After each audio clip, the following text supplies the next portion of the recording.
Enterprise TV, a tradition of truth.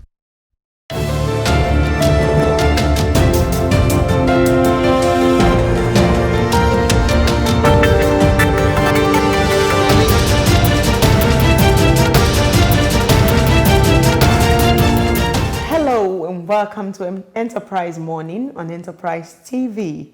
It's a beautiful Wednesday morning and it promises to be a great day. We're starting the show beginning with newspaper reviews. Before we take a look at the cogent issues we'll be looking at on the show this morning, I am Adedolapo Fatila Ajayi, and with me in the studio to analyze the papers is our public affairs analyst, Cyril Abako. Cyril, good morning. Good morning, Dolapo. The weather seems a bit cold this morning. I hope it's good with you. It's a cold morning, but I mean it's a Harmattan season, so okay. it's understandable. You're welcome on the show. Thank you. We go straight into headline reviews, newspaper reviews this day, and we start with this day newspaper. NLC, strike not about Ajero, but against official impunity. Partial compliance recorded across country. Pre-democracy group accuses federal government of stifling opposition.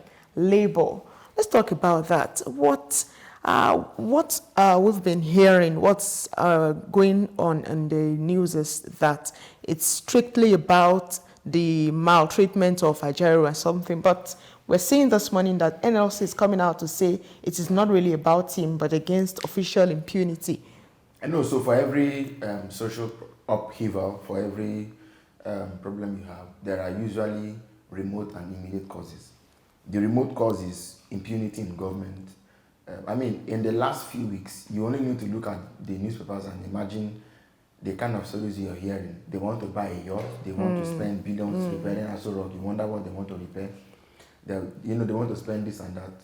But from the presidency and the National Assembly, none of them is letting up. Everybody wants to make the most of what they can get out of the country for themselves. So that is one. But the immediate cause, and which for me is legitimate, is the question of the battery. It's so the beating up and manhandling of Ajero is established. Who did it is perhaps alleged, but was he beaten up? Yes. Did you see his eyes? Of course, it's obvious. Yes, we all saw it. Yeah, so he was battered, and we are in a country where the president of the Apex Labor Union, suffered such mistreatment or manhandling, and till now, nothing. I have not heard if anybody has been arrested. I've not heard if the president has waded into the matter to say somebody of this caliber. Look, if not for that, the NLC itself is perhaps where it ought not to be. By now, this whole nation should have been grounded. You don't try this in other countries. The president go away with it. Of a labor union, and the suspicion. Look, there are two.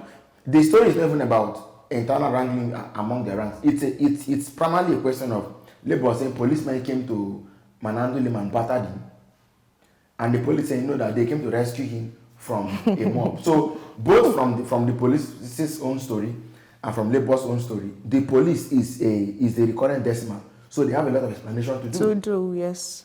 Now what have they even explained? Nothing. So it's not a matter of should they have gone on strike or should not have gone on strike. What are the issues that is making the strike happen? And why is it that nobody is even saying anything tangible, anything serious about either whether the strikers or saying, no, the labor people come, let's have a discussion. Nothing. It has taken this government that so many people thought had connections and had a lot of goodwill and capital in the labor unions and activists and so on to be able to galvanize the country together. It has taken till today, as I speak with you, between May and we're in November. Yes, what? Subsidy was taken away. Subsidy was not taken away. The naira was floated. The naira was not floated. Cash is now scarce. The dollar is scarce. The naira is scarce. Fuel is scarce. Okay? Everything is just going haywire. And we cannot speak to say this government is working towards achieving X, Y, Z. There's nothing we can even point to.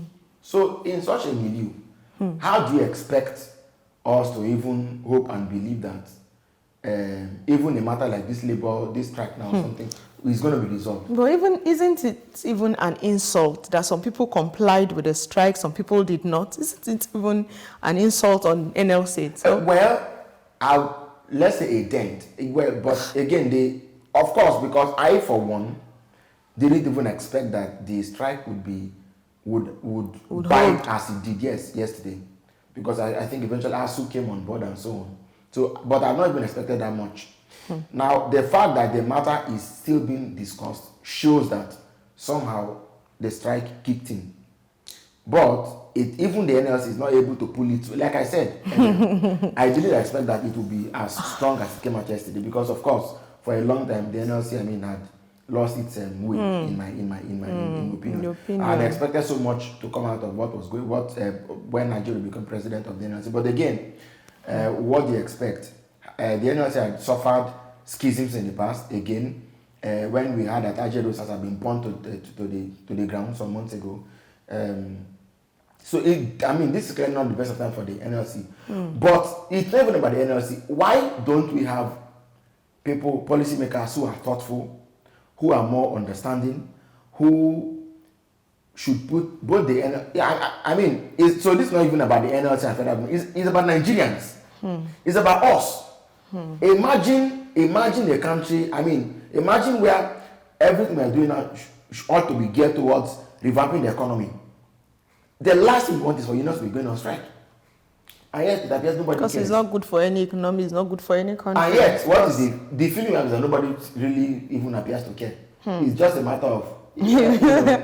It's not, if you want to do it doesn't seem to be Maybe they wait and see if the strike is strong enough, then they come. If it's not strong enough, to help with you. I don't think it's the right way to run to run the show. I honestly don't think it's the right way to run the show. Let's continue, please. Tinubu secures multi-billion-dollar funding facility for infrastructure development from Islamic Bank. Met IDB management says its government inherited serious liabilities. Bank to provide $50 billion new investment in Africa, with Nigeria as a major beneficiary. I move on to the next story. Or would you like to say something on the president meeting serious liabilities or something? So the question is, it's already late in the day.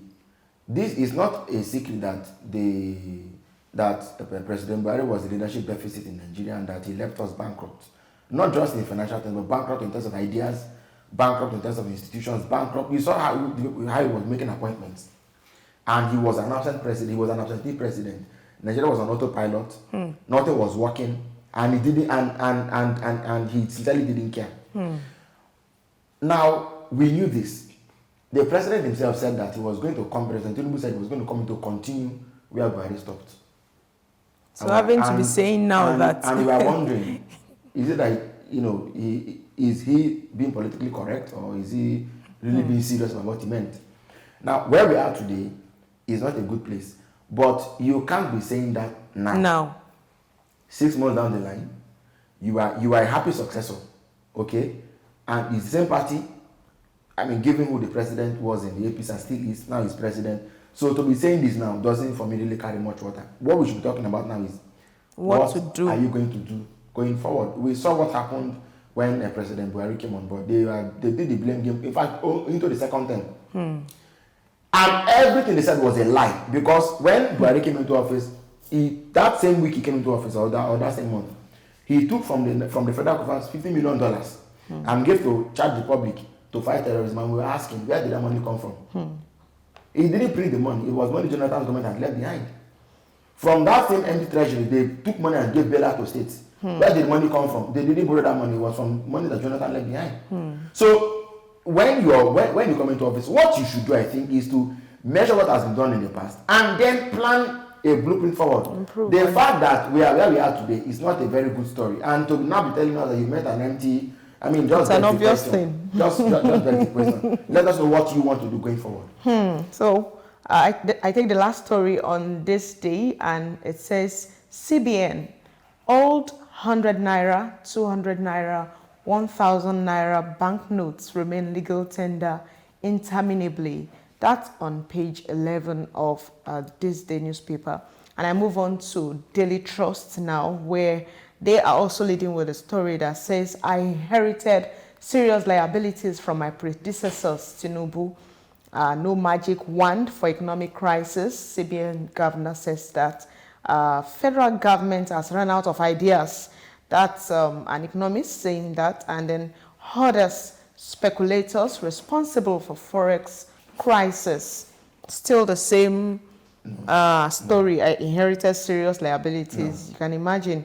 And then the CBN governor is now coming out to say there is no magic that can be performed. You can imagine.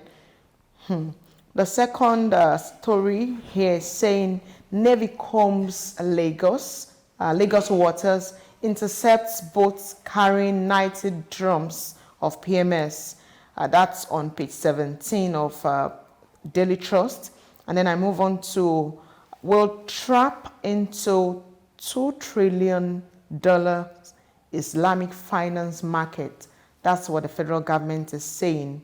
And then another topic there is saying labor strike cripples activities in Abuja states. Union leaders chase out non-compliant workers. BUK suspends exam. Hospitals, banks, courts shut.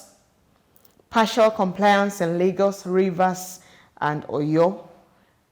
NOAA calls for strike suspension. That's all. You can read that story on page 27 of Daily Trust.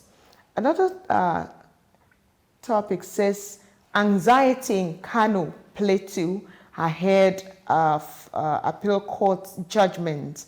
Then Article 6 merger of opposition parties to checkmate APC. And then the last one there says passengers evacuated as Port Harcourt bound aircraft overshoots runway. Would you like to say anything on any of those? The first thing, all of these headlines are seriously very depressing. Very depressing. And I find little sense in what I'm seeing. If the president, you see, if you don't have ideas of what to do, it means you are either the wrong person in the right place, or you're not looking, or you are the right person looking in the wrong direction. There are no two ways about it. There's a solution to all these problems. In fact, these problems are not even organic, they are not natural, they are man-made problems. Aircraft over shooting runway. Who gave the pilot a license to fly? Or who marked that runway out for them to in Abuja, the same thing happened with aero contractors plane on Sunday. In Lagos, we were told that some people went to remove the lights on the tarmac. And all these things aren't supposed to be. That they were stolen. They didn't steal anything, for goodness sake. At the airport, that they stole the runway lights. Your busiest airport in Lagos here, international airport, that thieves came and stole the airway. There are CCTV cameras all around. That's a lie. That's a lie. That's a lie. So now have you caught the thieves? Have they been arrested? Have you caught the thieves now? They didn't steal. The people just the people you have appointed to oversee those just went there and took it and went and sold it to somebody. Whatever it is. Thieves can you access the airport like that? You cannot access it. With all the security. So you see, this whole thing from the banner headline of saying that the president said he inherited liability from his successors, it's not. He himself said, "Don't pity me. I asked for the job and I've got it." That he said. So why are you now crying for? Why are you now saying all of these things? So that we begin to pity. If a CBN governor comes to say that there is no magic wand, to dismiss him immediately. There are people who are humble, who have the know-how, who are reasonable, who are learned, can handle it. You see, and the problem, I think part of the problem is this. Look, the current CBN governor is a banker. He's not an economist. You need macroeconomists to run the Apex Bank bill, and yes, to run the CBN, for example, or the Federal Reserve in America. We are not in a worse state than America was in the 1920s when Franklin Roosevelt became president. He was the one that invented the famous 100 days in office slogan. When Roosevelt became president, people were not even taking money to the banks anymore. The banks were dying. Everything. It was called the Great Depression. It was not just depression. It was the Great American Panic. But in order to not to call it what it was, they said it was not depression. There was panic. Seriously. People were. America was at its worst economically. And what did Roosevelt do? He came in. After that famous speech he gave, his inaugural speech, he told them, I have come to fix it, and he fixed the problem. For me, the word leadership is a verb. It's not a noun, it's a verb. Because it's a doing word. A leader must be... It's an action word. It's an action word. Why is it then that all the great leaders of the world have become prominent? Because they met bad things that they turned into good. Then from the good they became better, and from better they became best. That is it. That is what it should be. You have somebody in Singapore who came and turned a third world country into a first world country. They don't have a single drop of oil there. First question, this President Tinubu, has he appointed the best men to the best places? My answer is a no. That would make his work even easier for him. My answer is a no. My answer is a no. My answer is a no. So when these things are happening this way, the question is, I think in the Bible it is written that if a king continues to make errors, it means his advisors are bad. I think it's in the book of Proverbs. So the question is, does the president have the right people for CBN governor to even go and say, we have no magic? Do you know what you've done? You've just shown how incompetent he is. You've told investors that, look, we are stranded. You've told people in the stock market. You scared people. You scared them away. At a time when, so now if banks cannot dispense more than 20,000 naira if you want to go over the counter. ATMs are dry. POS operators don't have cash to give you. And the governor is saying... And the government is saying, we have no solution to the problem. So... Come on. Look, at the worst, what you should do is to say, we understand the challenges we have, and we're doing everything. We're looking into it. How do you then go and say there's no solution to the problem? There's no magic wand to solve this. I saw it yesterday and I thought it wasn't true actually. So all of these things are just hovering around one matter.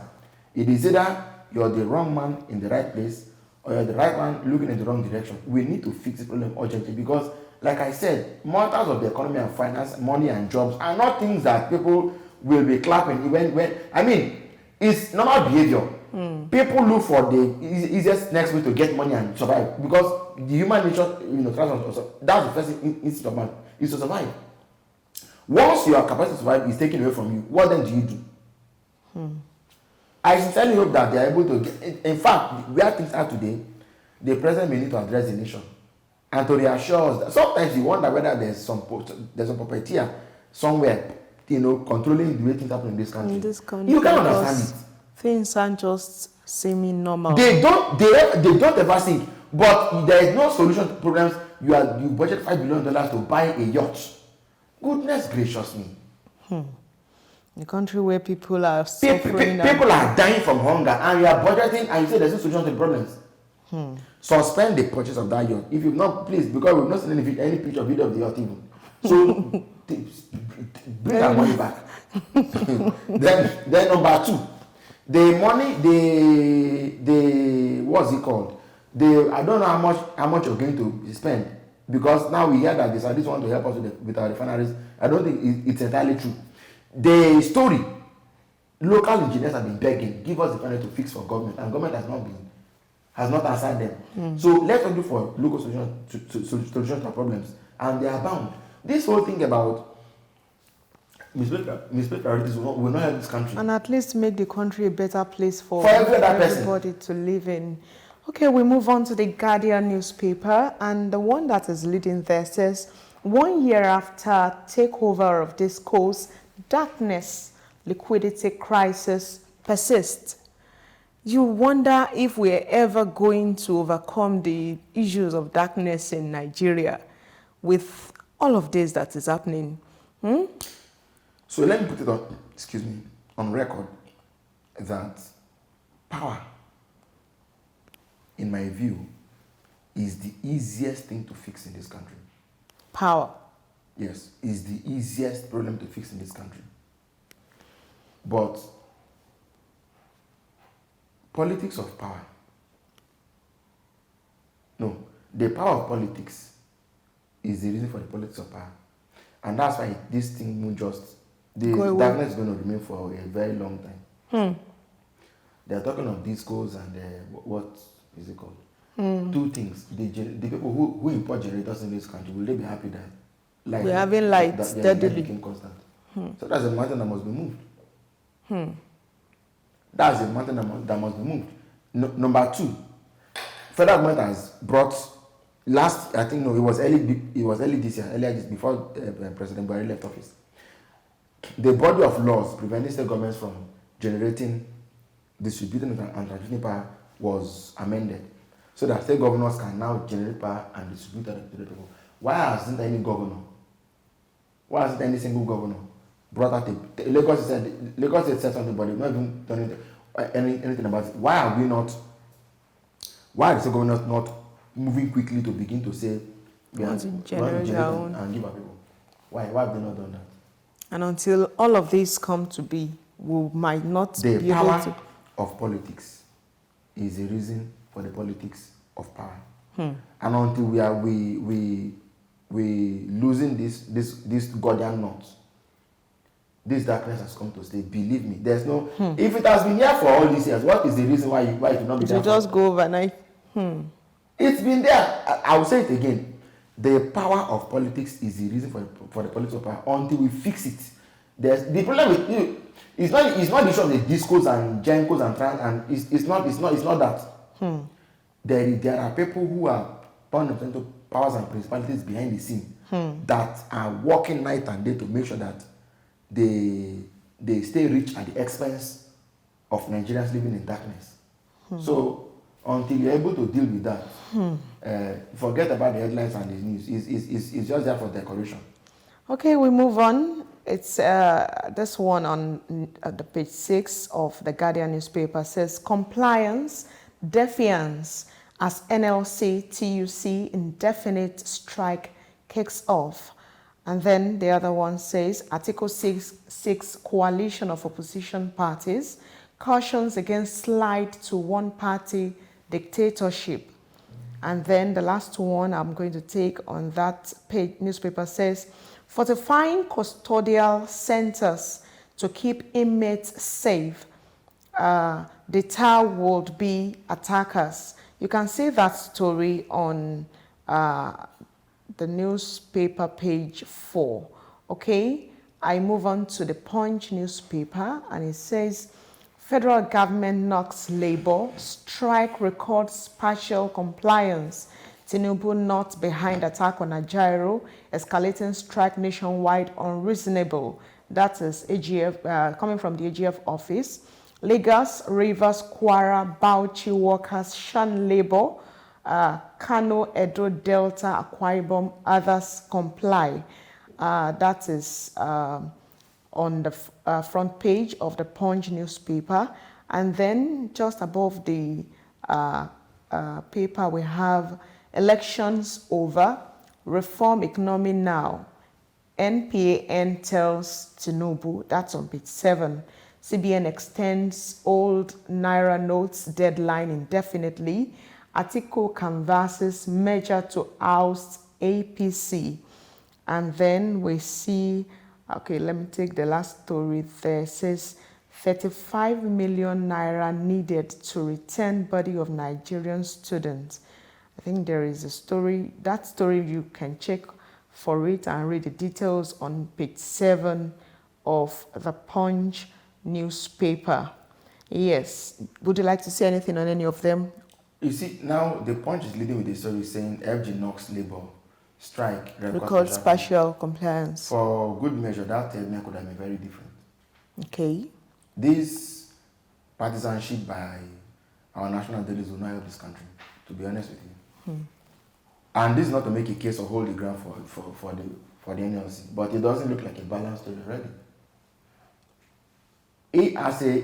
This Punch was, we know what Punch did to former President Buhari when they said that because of his anti-human rights policies, they were going to revert to calling him Major General Muhammad Buhari until he changed his ways. He didn't change his ways, and Punch constantly, that was an editorial policy. They stuck to calling him Major General. That's the power of philosophy. When a media house says that no, we won't see do it. this. Yes. But the way I've been saying, now, what is FG Knox labor? Between the FG and labor, who is right and who is wrong? As far as I see this, you know, if I mean, as far as, it's not as if Ajero was accused of stealing money or anything like that. The federal government is not waking up to its responsibility. Why? So FG Knox labor. So what can happen?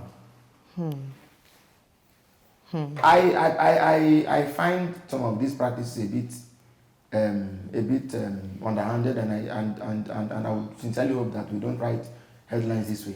But for good measure, the question about this country is beyond NLC and the presidency. We must come together to fashion out our values, fashion out a philosophy of state, fashion out institutions, and fashion out a new pathway to making Nigeria what it ought to be. It should be. And this must be a collective effort. The media, political parties, labor unions, and so on. Why do we lack a common meeting ground? Why this one would go this way, the other one? And frankly speaking, and it's not helping. The airline appears to be that they are telling us what federal government has done. You know, it doesn't, and what have they done? They are knocking labor. Maybe labor deserves a knock. Okay, on that note, we will be calling it a day on newspaper review this morning. And when we come back, we'll be talking about the 264 passengers turned back by the Saudi Arabian government. That will be immediately after now. Stay with us. We'll be right back. Enterprise TV, your one-stop shop for news, programs, human angle stories, the economy, sports, and much more. We go the extra mile to bring incredible details to you. So hop on the train now. Enterprise TV, a tradition of truth.